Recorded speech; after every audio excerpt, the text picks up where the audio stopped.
السلام علیکم ورحمۃ اللہ وبرکاتہ۔ کیا حال ہے میرے پیارے ساتھیوں کا؟ امید کرتی ہوں کہ آپ اللہ کے فضل سے بالکل ٹھیک ہوں گے۔ چلتے ہیں ہم اپنے کہانی کی اگلے حصے کی جانب، اور کہانی کا نام کیا تھا؟ سونے کا بچھڑا۔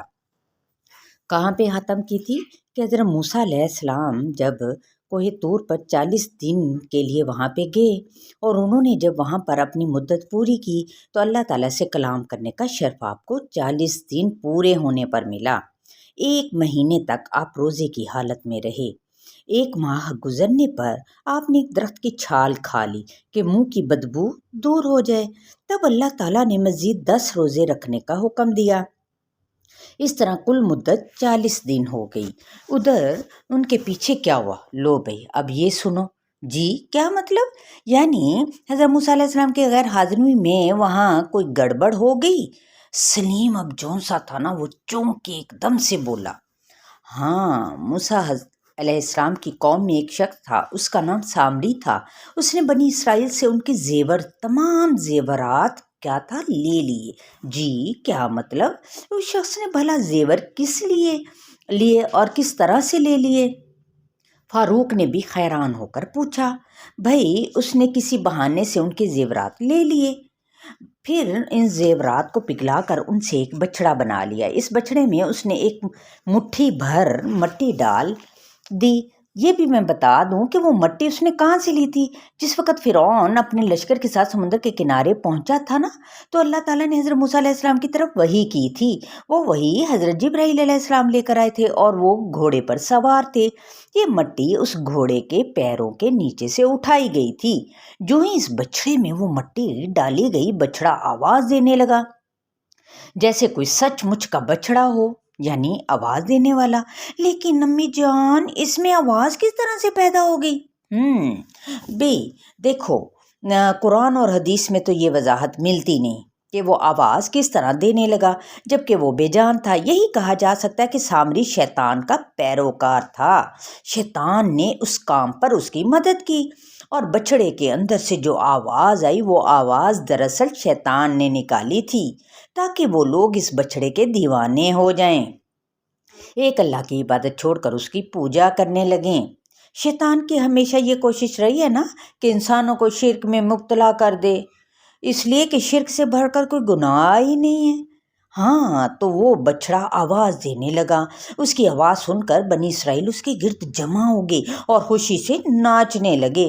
سامری نے بنی اسرائیل کو بچھڑے پر خوشی سے اس طرح سے لٹو ہوتے ہوئے دیکھا نا، تو کہنے لگا، ہذا الہکم و الہ موسیٰ فنسیا، یہی تمہارا معبود ہے اور موسیٰ کا بھی، لیکن موسیٰ بھول گئے ہیں۔ یہ کہنے سے اس کا مطلب یہ تھا کہ حضرت موسیٰ علیہ السلام کو یاد ہی نہیں رہا کہ معبود تو ہمارے پاس ہے، وہ اسے کہاں ڈھونڈتے پھر رہے ہیں۔ اب انہوں نے اس بچھڑے کی پوجا شروع کر دی، اسی کو اپنا معبود ماننے لگے، یعنی الہ۔ تو حضرت ہارون علیہ السلام نے انہیں بہت سمجھایا، لیکن انہوں نے ان کی ایک بھی نہ سنی، اور شرک کا جو گھڑا تھا نا اس میں وہ گرتے ہی چلے گئے۔ تو اللہ تعالیٰ نے اس موقع پر فرمایا، کیا انہوں نے نہیں دیکھا کہ وہ ان سے کلام نہیں کرتا اور نہ انہیں کوئی راستہ بتاتا ہے؟ پھر بھی انہوں نے اسے معبود بنا لیا، اور وہ ظالم تھے، یعنی شرک کرنے والے تھے۔ مطلب یہ کہ حیوانی مجسمہ نہ تو بات چیت کر سکتا تھا، نہ کسی کے نفع اور نقصان کا اختیار رکھتا تھا، اور نہ ہی کسی معاملے میں ان کی رہنمائی کر سکتا تھا۔ اس کی پوجا کرنا اپنی جان پر دراصل کیا تھا؟ ظلم کرنے کے برابر تھا، جبکہ انہیں معلوم بھی تھا کہ یہ کام تو جاہلوں کا ہے اور گمراہ لوگوں کا ہے۔ حضرت ہارون علیہ السلام نے اس عظیم فتنے کے جواب میں قوم سے فرمایا، اے میری قوم، تم اس بچھڑے کے ساتھ آزمائے گئے ہو، تمہارا رب رحمان ہے، لہٰذا تم میری پیروی کرو اور میرے حکم کی اطاعت کرو۔ جواب میں قوم نے کہا، ہم تو ہمیشہ اسی کی پوجا کرتے رہیں گے حتیٰ کہ موسیٰ ہماری طرف لوٹ آئے۔ ادھر اللہ تعالیٰ نے حضرت موسیٰ علیہ السلام کو اس فتنے کی خبر دے دی۔ حضرت موسیٰ علیہ السلام وہاں سے غصے کے عالم میں افسوس کرتے ہوئے اپنی قوم کے پاس آئے اور انہیں مخاطب کر کے کہنے لگے، اے میری قوم، میرے بعد تم نے یہ بہت بری حرکت کی ہے۔ کیا تم نے اپنے پروردگار کے حکم سے پہلے ہی جلد بازی کر لی کہ 40 راتیں بھی پورے نہ ہونے دی اور اس بچھڑے کو معبود بنا لیا؟ تمہارے رب نے تم سے اچھا وعدہ کیا تھا کہ اگر تم دین پر قائم رہے اور ہارون علیہ السلام کی پیروی کرتے رہے تو تمہیں بہترین بدلہ ملے گا۔ اب کیا اتنا وقت گزر گیا تھا کہ تم مجھے بھول گئے، یا تمہارا ارادہ ہی یہی تھا کہ اس ہلاک ورزی کی وجہ سے قبر الہی تم پر نازل ہوگا؟ قہر الہی، سوری بھائی، ہو جاتا ہے، یعنی اللہ تعالیٰ کا عذاب، قہر۔ حضرت موسیٰ علیہ السلام کے ہاتھ میں تورات کی تختیاں تھیں، آپ نے انہیں پھینک دیا اور اپنے بھائی ہارون علیہ السلام کے بالوں اور داڑھی کو پکڑ کر کھینچنے لگے اور ان سے کہا، اے ہارون، کیا وجہ تھی کہ انہیں گمراہ ہوتے دیکھ کر تو میرے پاس ہی نہیں آیا؟ کیا تو بھی میرے حکم کا نافرمان بن بیٹھا؟ حضرت ہارون علیہ السلام نے کہا، اے میرے بھائی، میری داڑھی اور میرا سر تو نہ پکڑیں، میں آپ کے پیچھے اس لیے نہیں آیا کہ ایسا نہ ہو کہ آپ کہیں تو نے بنی اسرائیل کے درمیان تفرقہ ڈال دیا اور میری بات یاد نہ رکھی۔ حضرت ہارون علیہ السلام کا جواب سن کر حضرت موسیٰ علیہ السلام نے دعا کی، رب اغفر لی ولاخی وادخلنا فی رحمتک وانت ارحم الراحمین۔ اے میرے رب، تو مجھے اور میرے بھائی کو بخش دے اور ہمیں اپنی رحمت میں داخل فرما، اور تو سب مہربانوں سے زیادہ رحم کرنے والا ہے۔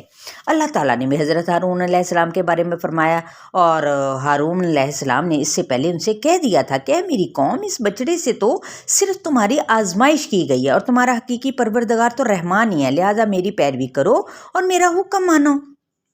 مطلب یہ تھا کہ سب تو اللہ کی تقدیر سے پیش آیا، اور ان لوگوں کی آزمائش کے لیے اس بچڑے میں آواز پیدا کر دی گئی۔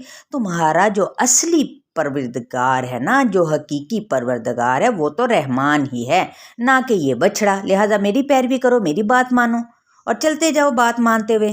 اس پر انہوں نے جواب دیا کہ حضرت موسیٰ علیہ السلام کی واپسی تک تو ہم بھائی اسی کی پوجا کریں گے۔ اف توبہ، کس قدر بے وقوف لوگ تھے۔ سلیم نے نا برا سا منہ بنایا، ہاں اور کیا، لیکن اس سے بھی بڑھ کر آج کے زمانے میں دیکھے بے وقوف لوگ پائے جاتے ہیں جو مزاروں اور قبروں پر سجدے کرتے نظر آتے ہیں۔ ان کی والدہ بولنے لگیں، ہاں امی جان، ہم نے بھی گزرتے ہوئے کئی مرتبہ یہ منظر دیکھے ہیں۔ اللہ انہیں ہدایت دے۔ فاروق اور سلیم نے ایک ساتھ کہا، دیکھے آپ لوگوں نے بھی کہ ان بچوں پر بھی اثر ہونے لگا۔ ٹھیک ہے، تو انشاءاللہ تعالی ہم نے بھی اثر کرنا ہے، دیکھنا ہے کہ ہم نے کسی اور کو الہ نہیں بنانا، شرک نہیں کرنا۔ ہاں جی، اب آگے سنو۔ اس کے بعد حضرت موسیٰ علیہ السلام سامری کی طرف متوجہ ہوئے اور اس سے فرمایا، اے سامری، تیرا کیا معاملہ ہے؟ جواب میں اس نے کہا، میں نے وہ چیز دیکھی تھی جو ان لوگوں نے نہیں دیکھی۔ حضرت موسیٰ علیہ السلام نے حیران ہو کر فرمایا، کیا مطلب؟ تب سامری بولا، مجھے جبرائیل علیہ السلام نظر آ گئے تھے، وہ گھوڑے پر سوار تھے، چنانچہ میں نے مٹھی بھری کس چیز سے؟ مٹی سے، اور حضرت جبرائیل علیہ السلام کے گھوڑے کے نقش قدم سے میں نے وہ مٹی بھر لی تھی۔ اس لیے میں نے دیکھا تھا کہ جہاں جہاں اس گھوڑے کے قدم پڑتے تھے وہاں وہاں زندگی کے آثار نمودار ہو جاتے تھے، گھاس اگ جاتی تھی، بس میں نے وہاں سے مٹی لے لی، اور جب میں نے وہ سونے کے بچھڑے میں ڈالی تو وہ تو آواز نکالنے لگا۔ اس کی بات سن کر حضرت موسیٰ علیہ السلام نے فرمایا، دور ہو جا، تیری سزا تو یہ ہے کہ جب تک تو دنیا میں زندہ ہے نا تو کہتا رہے گا کہ دیکھو مجھے ہاتھ نہ لگانا، دیکھو مجھے ہاتھ نہ لگانا۔ حضرت موسیٰ علیہ السلام نے سامری کو یہ بد دعا دی کہ اسے کوئی نہ چھوئے، اس لیے کہ اس نے اس چیز کو چھوا تھا جو اس کے لیے جائز نہ تھی۔ دنیا میں تو اپنے جرم کی سے یہ سزا ملی، آخرت میں بھی اسے عذاب ہوگا۔ اس کے بعد حضرت موسیٰ علیہ السلام نے سامری سے فرمایا، وانظر الی الہک الذی ظلت علیہ عاکفا لنحرقنہ ثم لننسفنہ فی الیم نسفا۔ اب تو اپنے معبود کی طرف دیکھ جس کی پوجا میں تو لگا رہا، ہم اسے جلا دیں گے، پھر اڑا کر سمندر میں بکھیر دیں گے۔ چنانچہ حضرت موسیٰ علیہ السلام نے اس بچھڑے کو آگ میں جلا دیا، پھر اس کی راکھ کو سمندر میں بکھیر دیا تاکہ اس بچھڑے کا نام و نشان تک ہی باقی نہ رہے اور لوگوں پر یہ حقیقت کھل کر واضح ہو جائے کہ الہ صرف رب العالمین ہی ہے۔ اس لیے آپ نے ان سے فرمایا